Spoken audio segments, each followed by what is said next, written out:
Ne t'inquiète pas, je vais m'occuper de toi, je vais te faire tout beau, tout propre, ça va aller. Tu verras, après ça, tu seras tout content, mon cher...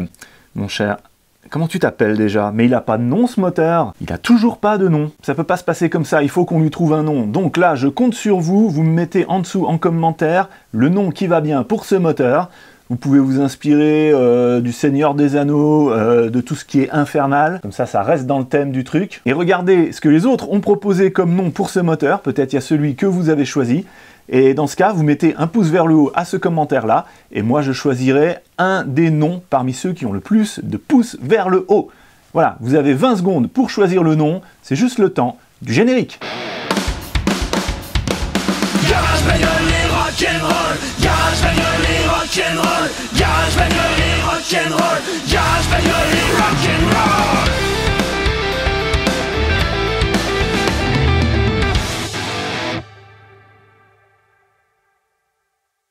Hey, salut à tous, bienvenue sur Garage Bagnole et Rock'n'Roll, la chaîne mécanique où, lorsqu'on ne sait pas faire, eh bien on apprend. Par exemple, sur ce projet C6, eh bien peut-être que je ne vais pas réussir, peut-être que je vais échouer, parce que ouais, rien n'est joué pour le moment, c'est pas encore gagné.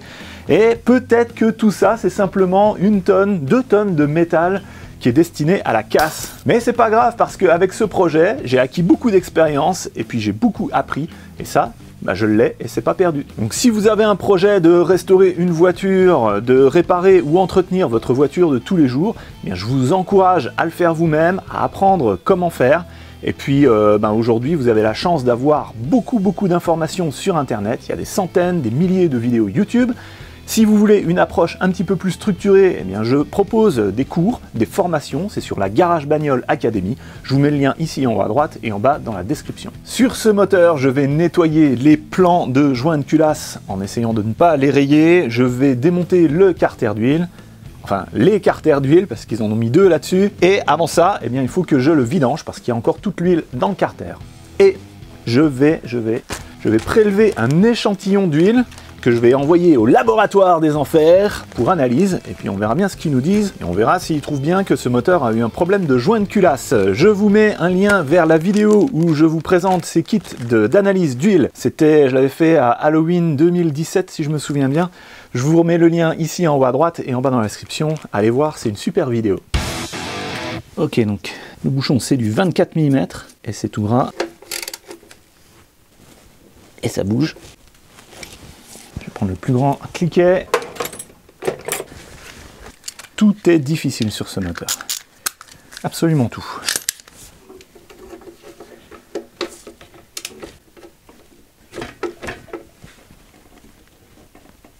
Ah.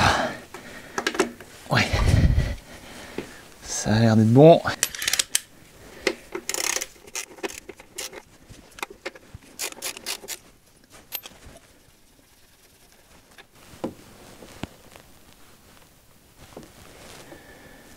Voilà, j'ai un bon échantillon de cette espèce de goudron qui sort, super épais.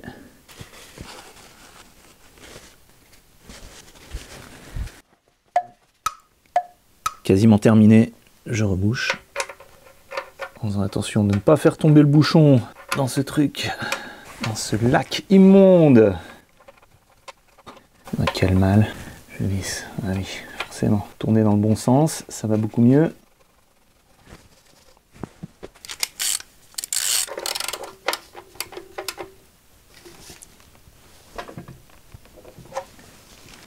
Et maintenant, je vide dans un vieux bidon, parce que mon jerrycan là derrière, il est quasiment plein, et les déchetteries ont été fermées pendant des semaines.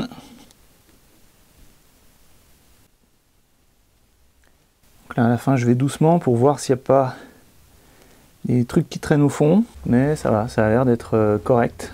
Je vois pas de limaille, pas d'objets suspects, de bouts de plastique. Quelquefois, on peut avoir des morceaux de plastique qui se détachent des guides de chaîne quand on a une distribution à chaîne, par exemple.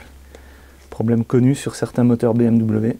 Et là, c'est bon. L'huile, elle est juste ultra noire, ultra pâteuse. Elle n'a pas été changée à temps. Mais par contre, il n'y a pas d'eau qui est mélangée dedans. Il n'y a pas de limaille. Donc là, on est plutôt bien. C'est plutôt correct. Et j'ai sorti quasiment 5 litres. Vous voyez ici, ce trait-là de niveau, il est quasiment jusqu'en haut. De ce bidon de 5 litres. Ok, maintenant sur ce moteur, il reste 2-3 petits trucs à enlever. J'enlève une durite de refroidissement et je vide ce qui reste d'eau dans ce moteur. Ensuite, il y a la durite d'alimentation d'huile des turbos.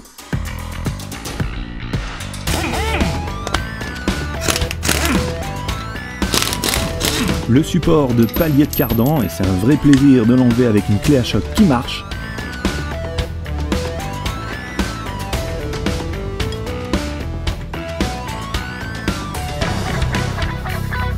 Le capteur de niveau d'huile.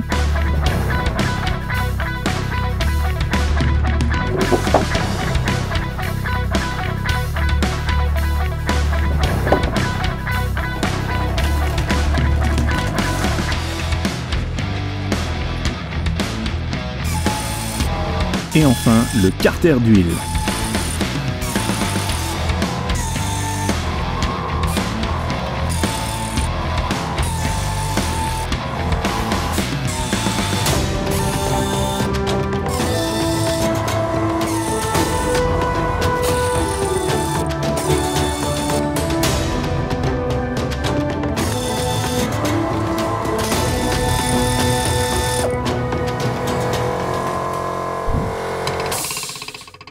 Ok, le carter vient de me tomber sur le bras et ça m'en a mis plein dans le gant, c'est génial.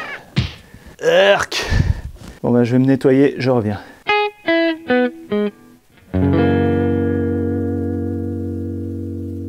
Bon, je me suis nettoyé, j'ai nettoyé un petit peu le carter d'huile. C'était trop indécent, trop sale. Je vous ai pas montré cette partie-là parce que vraiment, c'est pas de l'huile là, c'est une espèce de goudron visqueux, c'est vraiment à vomir et jamais un mécanicien devrait être confronté à ça.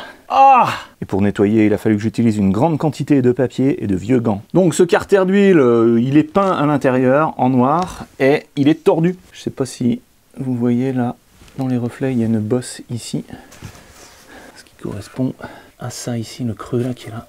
Donc il y a dû avoir un souci à un moment donné. Il a dû se prendre quelque chose, un obstacle. Donc je vais essayer après de le redresser, de le dérouiller et de le repeindre. Ce sera dans une prochaine vidéo. Étape suivante, je démonte la crépine. C'est par là qu'est aspirée l'huile, par la pompe à huile. Et juste à côté là, c'est le bout du tuyau de jauge. Qu'est-ce que c'est ça? Ok, c'est un petit peu mieux.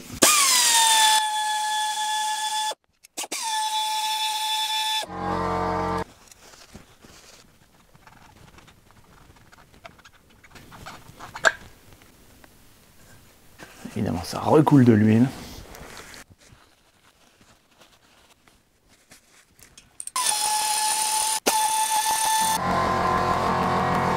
Maintenant, je démonte cette grosse pièce. C'est le carter intermédiaire d'huile.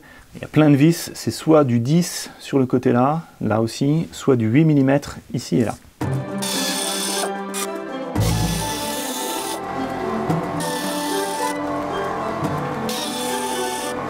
Et c'est dans les cas-là qu'on est bien content d'être équipé d'un cliquet pneumatique ou électrique, parce que il y a beaucoup de vis, hein, et puis à la main, ça aurait pris énormément de temps.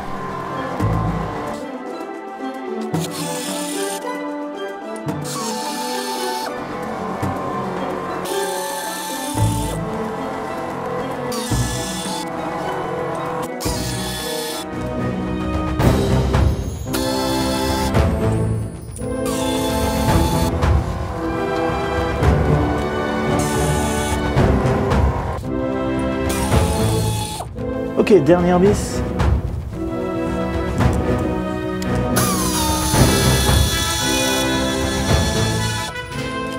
Okay, maintenant ça devrait venir. Théorie.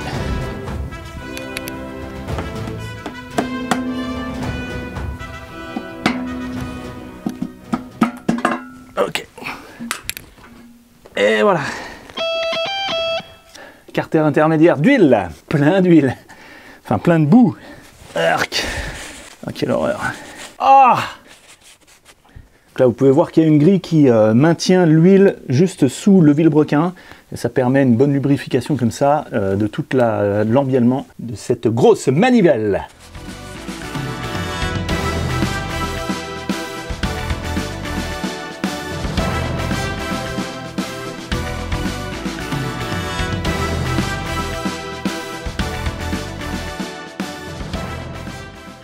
Ok, là il y a un gros joint, il dégage.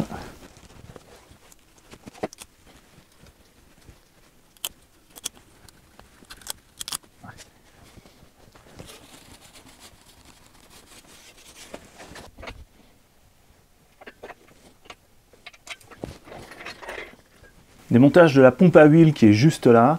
Je vais mettre un petit repère sur le vilebrequin juste pour marquer la verticale. Comme ça. Et puis je vais l'essuyer un peu. Parce que je ne sais pas si j'ai un joint spi comme ça de rechange. J'espère que dans le kit de joint, ils fournissent ça. Et du coup, il faut que je refasse ma marque. Ok.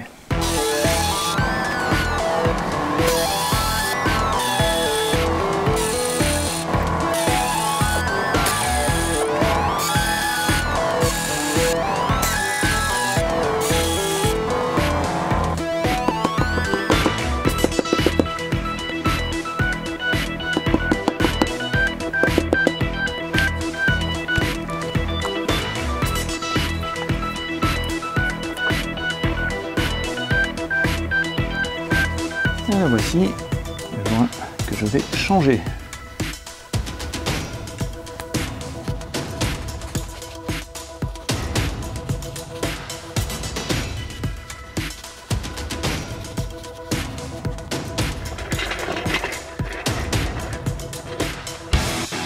Ah, nettoyage du plan de joint. Alors, je vais déjà enlever les pions là, qui ne veulent pas venir. Si celui-là. Bon, ok, l'autre je vais voir plus tard. Alors, surtout pas de lame à rasoir métal, non. Des outils comme ça pour gratter les joints en acier, non plus. Lime, surtout pas. Et surtout pas de brosse métallique ou en nylon. Par contre, lame à rasoir en plastique et grattoir comme ça en nylon, ok, c'est bon, ça va. Donc je vais utiliser ça pour faire le plus gros au début. Et ensuite... c'est Scotch-Brite et dégrippant. Comme je l'avais fait dans la vidéo du Damachu, que je vous remets ici en haut à droite et en bas dans la description.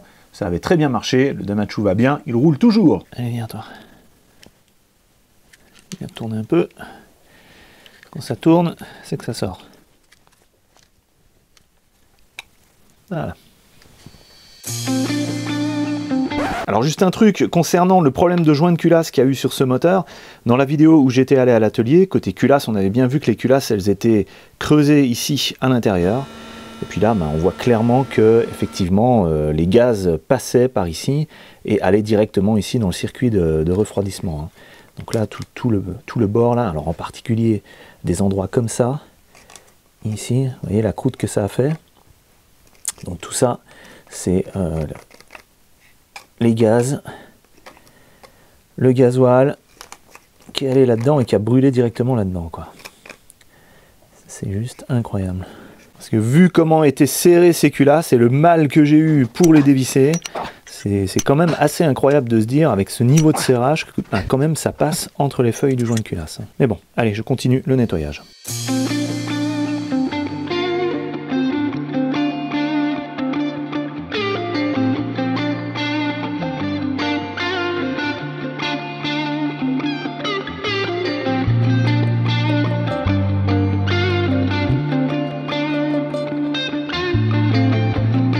J'appuie peu sur le Scotch-Brite, je laisse agir le dégrippant et surtout, je prends mon temps.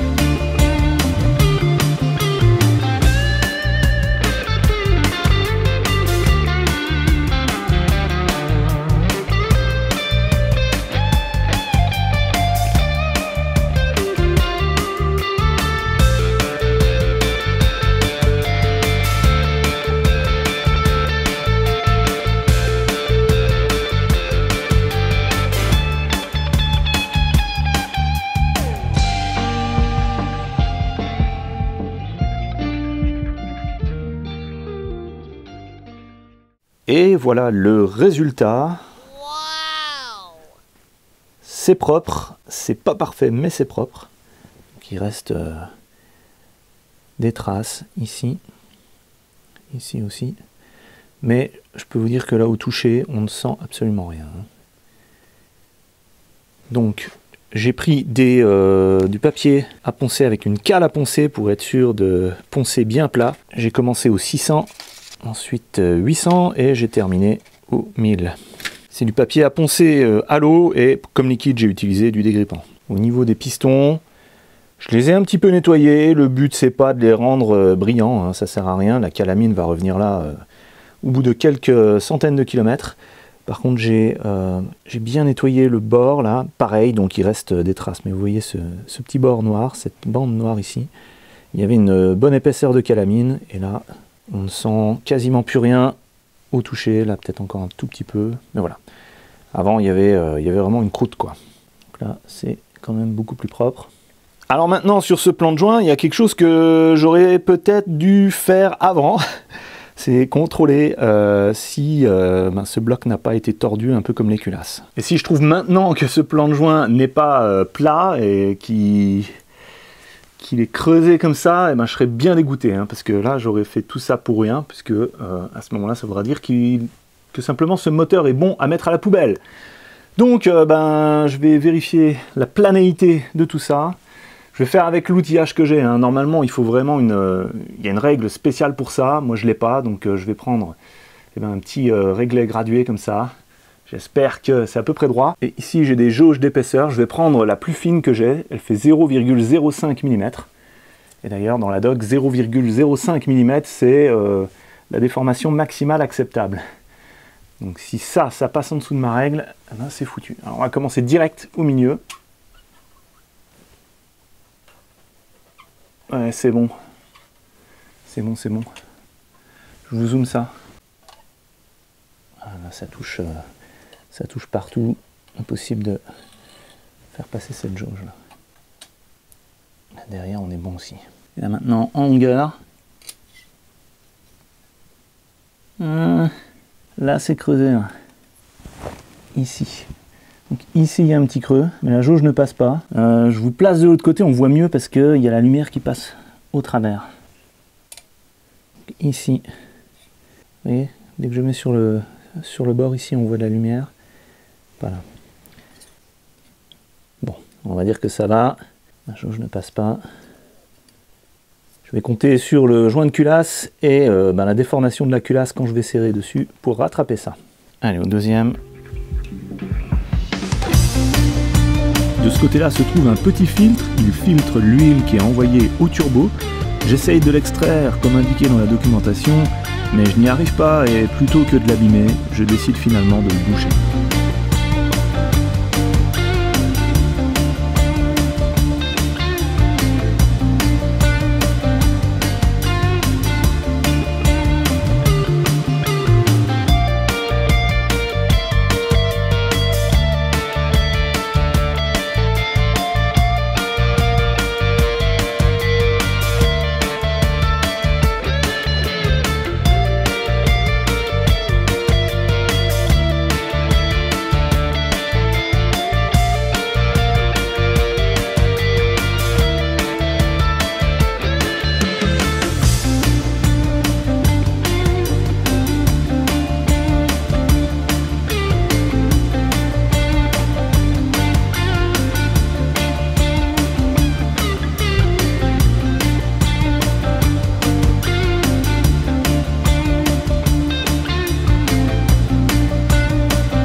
Ok, je suis arrivé au même niveau de propreté sur ce banc de cylindre.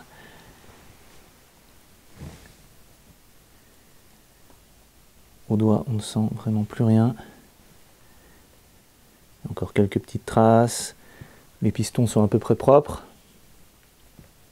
Et les bords ici ont été faits aussi. Ok, test de planéité. Nickel. nickel, ça va bien. Là, ça va aussi. Ah. Là, c'est dingue, c'est comme sur l'autre. Ça passe pas.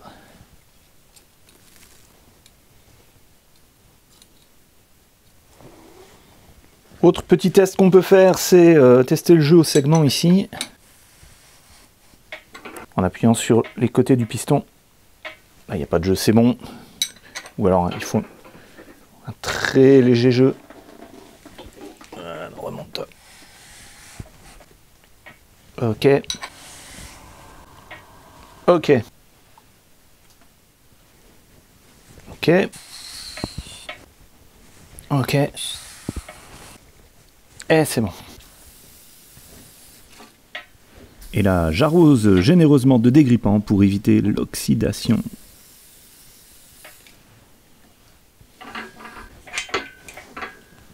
Dernier truc à tester, c'est le jeu latéral sur le vilebrequin. Donc si on le prend et qu'on tire et qu'on pousse,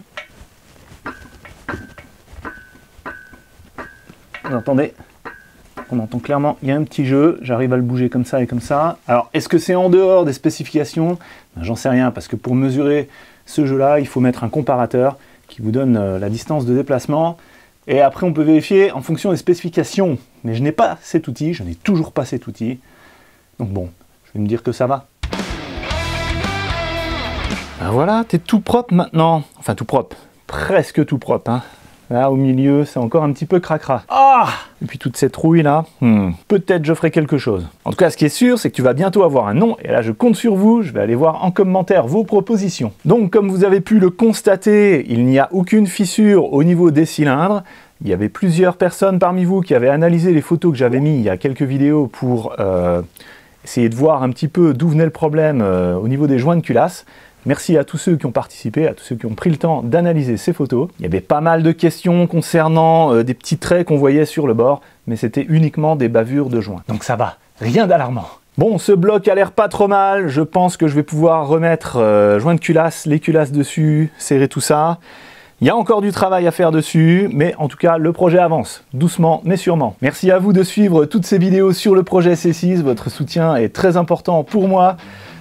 Si vous n'avez pas vu les premières vidéos de ce projet qui datent de plus d'1 an maintenant, je vous mets ici une playlist avec tous les épisodes sur ce projet. En dessous, un super épisode à découvrir. Dans la description, je vous mets les liens vers les outils et les produits que j'ai utilisés dans cette vidéo. Moi, c'est François, je vous dis à la prochaine sur Garage, Bagnole et Rock'n'Roll.